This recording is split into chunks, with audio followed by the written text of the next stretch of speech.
Europe is at a crossroads. Our continent is facing its greatest challenge since World War II. The answers we find for these urgent questions will be decisive for future generations. We'll meet those who are preparing this future, disrupting our lifestyles and transforming our landscapes. And we'll reveal a rapidly transforming continent, more interconnected than we might think.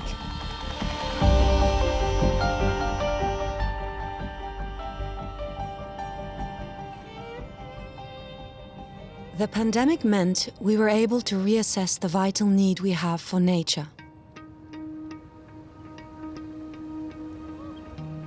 As soon as the lockdown was lifted, we sought to reconnect with the great outdoors to escape the feeling of claustrophobia that had taken hold. Never before has the need to preserve our natural environment loomed with such urgency. From the Arctic North to the Mediterranean South, from the Atlantic to the Great Plains of Eastern Europe, our continent has a wide variety of landscapes. But this rich biodiversity has been impoverished through decades of industrialization. How can balance be restored? For millions of years, we have lived from and with nature. Over centuries, the landscapes, countryside and forests have been shaped by human activity.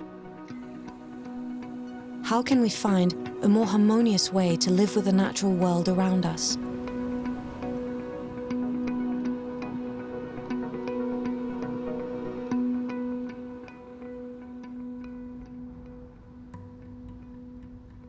For Europe's inhabitants, our forests and woodlands are invaluable areas of relaxation, but that's not all. Here, in the heart of Germany, in the Harz region, logging is a centuries-old activity, because wood is a lucrative commodity. The trouble is, in recent years, the forest has been completely disfigured. Ja, ich bin seit 2012 im Nationalpark und als ich hierher gekommen bin, war das alles noch grün.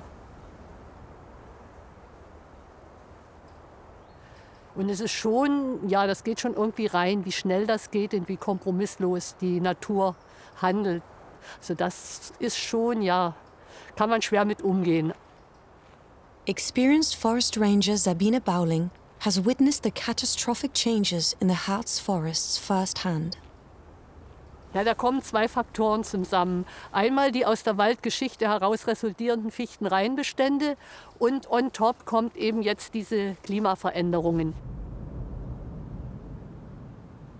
Die Fichte ist eine Baumart, die liebt ausgeglichenes, kühlfeuchtes Wetter. Und genau das hatten wir die letzten Jahre nicht. Die große Hitze, der Wassermangel, die starke Sonneneinstrahlung, auch der Wind, der eben dazu führt, dass die Verdunstung sehr hoch geht und dass die Fichten regelrecht trocken stehen und damit geschwächt sind und hier praktisch Angriffspunkte für den Borkenkäfer bieten. When trees lack water, they become vulnerable to insect pests. Die Borkenkäfer fliegen an, merken, aha, hier ist Brutraum, prima, die Fichte wehrt sich nicht und senden Pheromone aus und holen ihre Artgenossen ran. Locken die Weibchen an und von dort her, die Weibchen fressen Muttergänge, legen die Eier ab und er hat dann keine Chance mehr. Climate change is not the only factor driving this degradation of our woodlands. The way we manage them has an impact too. In that respect, the forests of the Harz are a revealing example for the whole continent. Ja, die Fichte ist nach den Regeln der Bodenreinertragslehre die Baumart, wo ich die höchste Rendite habe. Und man kann das bisschen mit Börsenzocken vergleichen. Ja, wenn ich jetzt voll auf die Fichte setze, habe ich einen hohen Ertrag und einen großen Gewinn, aber es darf halt nichts schief gehen, wenn man alles auf eine Karte setzt. Das ist wie im Leben. Every year, the scourge ravaging the Harz also kills thousands of square kilometers of forest all over Europe. The result has radically transformed our landscapes.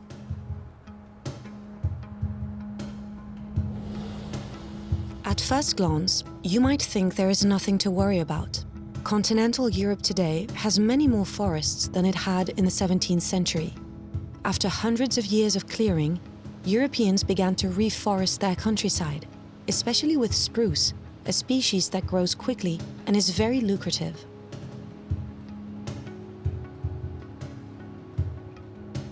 As we can see here, the fragile spruce is as popular as ever.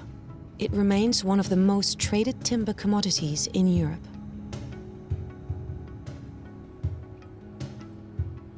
But in the midst of this catastrophe, there is hope that a new forest will grow back, one that is more diverse and therefore more resilient. Wir haben als Nationalpark halt die Chance zu sagen, ja, okay, wir lassen das mal halt so liegen. Das geht natürlich im Wirtschaftswald nicht, weil wir eine andere Zielstellung da haben.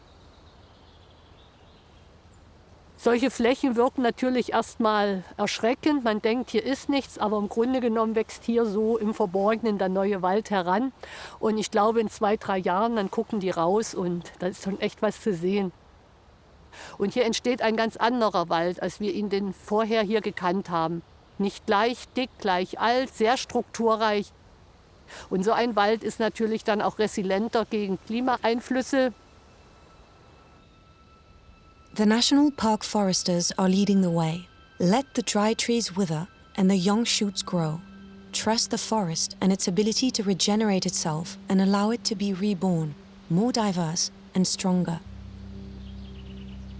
Wir denken ja nun in Generationen oder Legislaturperioden oder was auch immer, was gedacht wird, rasche Erfolge. Das funktioniert mit der Natur nicht. Die Natur wird sich Wege suchen und Lösungen finden. Aber es wird nichts mehr so sein, wie es war, davon gehe ich aus. What does this mean for our future? Will we need to adapt our way of life to new landscapes? We see it every day. Climate change is profoundly modifying our natural environment. Thanks to modern technology, we are the first generation to be able to detect these upheavals in real time. Day and night, satellites observe our continent and send data to Copernicus, the European Union's disaster monitoring and forecasting center. Copernicus è il sistema satellitare che guarda la Terra, osserva la Terra.